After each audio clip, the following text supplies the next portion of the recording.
George Orwell, what influenced the 1930s greatest author? George Orwell was born Eric Arthur Blair.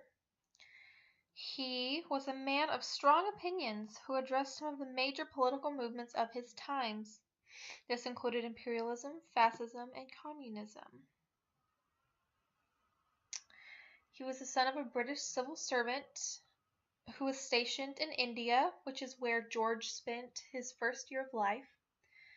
And after that, his mom moved him and his sister to England. After completing his school at a boarding school called Eton, Orwell found that he and his family didn't have enough money to pay for his university education. So he kind of fell into a rut for a while and didn't really know what to do. Orwell's second book, Burmese Days, was published in 1934, and this really just explored the British colonialism in Burma and part of the country's Indian Empire as a whole.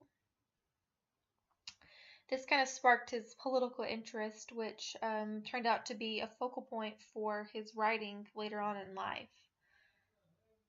So in 1936, Orwell and his wife traveled to Spain, where he joined a group that fought against the General Francisco Franco. Eventually, this led to him and his wife being accounted with treason, and they were kicked out of the country.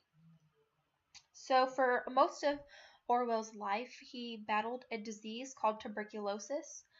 Due to there being no effective treatment for this disease, Orwell was forced to battle it for many, many, many years. To try and support himself, Orwell took on very many different writing assignment jobs.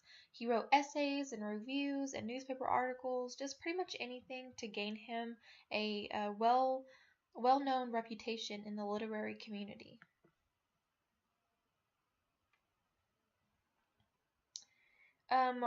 A little bit later, Orwell landed a job with the BBC as a television producer.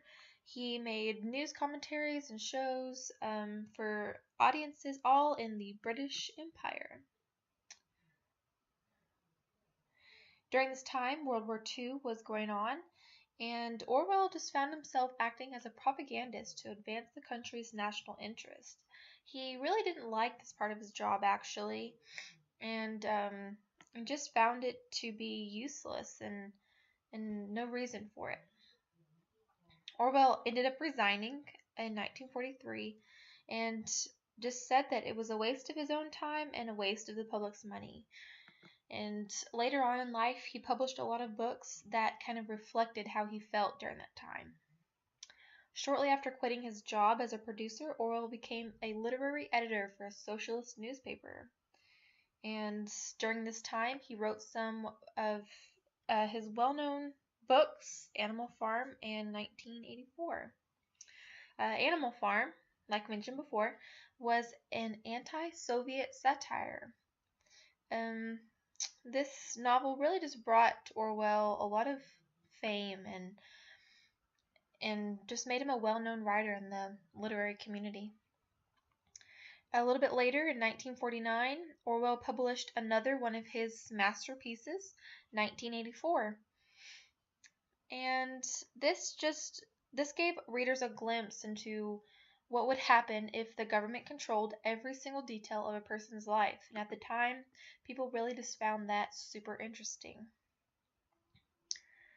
Both of his books, Animal Farm and 1984, along with many of his other novels, were all huge successes for him, but he never really had that much time to actually enjoy his fame.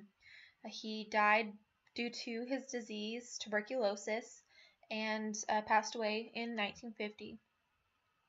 However, even though he did pass away very soon and unexpectedly, his ideas and opinions have and will always live on through his work. Here is my works cited page. I hope you enjoyed listening to this presentation. Thanks for watching.